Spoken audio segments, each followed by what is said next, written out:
तो आज मैंने फंक्शंस क्या होते हैं जावास्क्रिप्ट में वो सीखा। मतलब पहले स्टार्ट किया बस फंक्शंस क्या होते हैं जावास्क्रिप्ट में, उसको हम क्यों यूज़ करते हैं वो सब बेसिक सा देखा आज।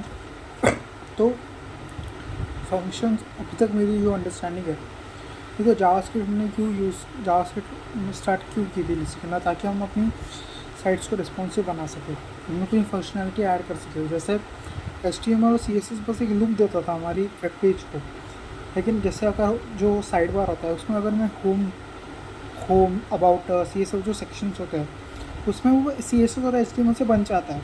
बट अगर मैं होम पे क्लिक करूँ या कॉन्टैक्ट्स पे क्लिक करूँ तो वो मुझे कहीं और रीडायरेक्ट करना चाहिए।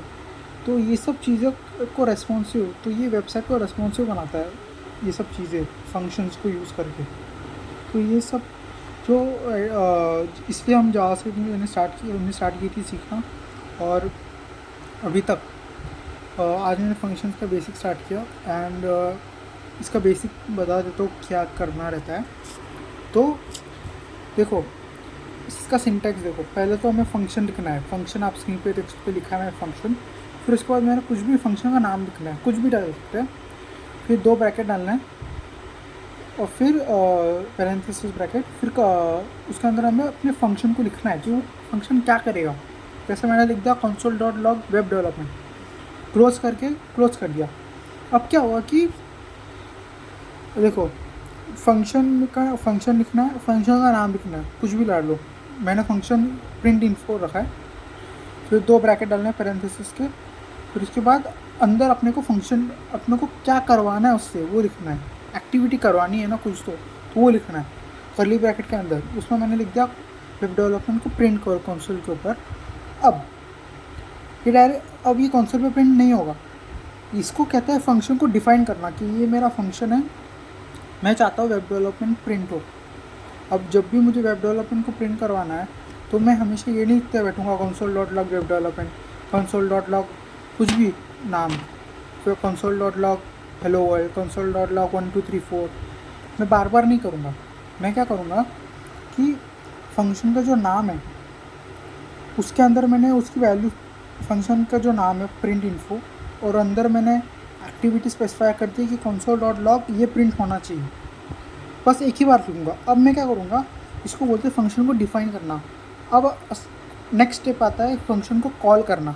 ये काफ़ी सुना होगा, मुझे भी याद है फर्स्ट ईयर सेकेंड ईयर में मैं सुनता था फंक्शन कॉल करो, कुछ समझता नहीं था वो क्या बोल रहे क्लास में, लेकिन अब समझ में आता है कि फ़ंक्शन कॉल करना आखिर होता क्या है।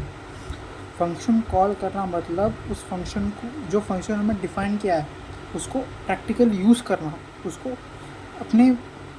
उसको जो काम करने के लिए उसको हमने डिफ़ाइन किया था उस फंक्शन को एक्चुअली यूज़ करना, प्रैक्टिकली यूज़ करना, उसको बोलते हैं फंक्शंस कॉलिंग।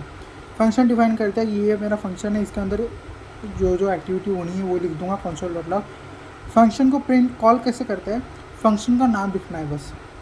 हमने लिखा है ना फंक्शन डेफिनेशन के बाद फंक्शन का नाम लिखा था, ये देखो प्रिंट इन्फो नाम। तो फंक्शन का नाम लिखना है, 2 ब्रैकेट डालने हैं पैरेंथेसिस वाले, और सेमीकोलन डाल के क्लोज करना है। ओके, तो देखो मैंने प्रिंट इन्फो लिखा, कंसोल पे प्रिंट हो गया वेब डेवलपमेंट। ये देखो, अब देखो मैंने और एक बार प्रिंट इन्फो डाला था, 2 बार मैंने प्रिंट इन्फो लिखा था, इसलिए 2 नंबर प्रिंट हो गया। देख रहे हो।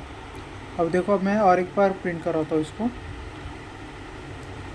देखो एक सेकेंड।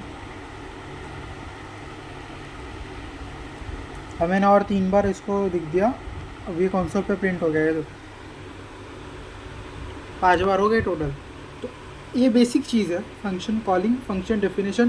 पहले फंक्शन को डिफाइन करो, उसमें कैसे उसका सिंटैक्स है, फंक्शन लिखो, फिर उसके बाद फंक्शन का नाम लिखो, फिर ब्रैकेट कर्ली ब्रैकेट के अंदर जो हमें उसे करवाना है, वो हम जो चाहते हैं कि वो फंक्शन वो करे वो लिख दो। जैसे console.log मैंने वेब डेवलपमेंट लिखा, आप console.log 3 into 4 या इफ एल्स या कंडीशनल स्टेटमेंट्स भी डाल सकते हैं, इसमें कुछ भी डालो।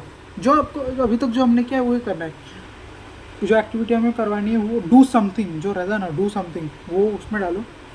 फिर इसके बाद क्लोज कर दो। फिर उसके बाद जब भी हमको उसको प्रिंट करवाना है तो हमें फंक्शन का नाम लिखना है, 2 पैरेंथेसिस के ब्रैकेट डालना है, हो गया। तो आज के लिए इतना ही, थैंक यू।